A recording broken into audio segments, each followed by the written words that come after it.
আমি আজকে যেখানে আসছি এটা হচ্ছে যে আশেপাশে প্রচুর খেজুরের গাছ। এই জায়গাতে এই খেজুরের রসগুলো পেরে এই টাটকা কিন্তু রস এখানে জাল দিয়ে কিন্তু লালি বানানো হয়। লালি গুড় যেটা রয়েছে, ঝোলা গুড় যেটাকে বলি আমরা, সেই গুড় কিন্তু এখানে তৈরি করা হচ্ছে। একদম দেখেন এটা একটা বিশাল মাঠ, ভিটা সিস্টেম, ভিটার মতো এলাকা। তো এখানে এই যে প্রচুর খেজুর গাছ রয়েছে এই ভিটায়, দেখেন অনেক খেজুর গাছ। তো এখানকার যে এই চাষি ভাইরা আছে, তো এখানে এই গাছগুলো থেকে ওনারা রস নামান, আর নামানোর পরে এইটা এই যে ভিটা, এই ভিটা থেকেই কিন্তু এই যে এখানে রসগুলো কিন্তু জাল দিয়ে কিন্তু গুড় বানানো হচ্ছে।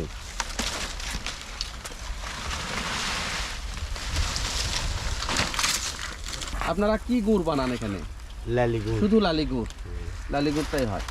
এই যে দেখেন টক বগিয়ে বলক উঠতেছে কিন্তু, এই যে একদম টক বগিয়ে কিন্তু এই খেজুরের রস জাল হচ্ছে, আর সুন্দর একটা ফ্লেভার কিন্তু আসতেছে রসের। এই যে দেখেন একদম এইগুলো কিন্তু ধোঁয়া না, এইগুলো হচ্ছে যে খেজুরের রসের উপর থেকে যে বাষ্প হয়ে জাল দিতে দিতে এইগুলো বাষ্প হয়ে কিন্তু উড়ে যাচ্ছে, আর রসগুলো কিন্তু আস্তে আস্তে ছোট হয়ে যাচ্ছে, আস্তে আস্তে গুড় কালার হয়ে যাচ্ছে। এই যে দেখেন কি বড় একটা চুলা, এই চুলাতে কিন্তু এই রসগুলো জাল দেওয়া হচ্ছে।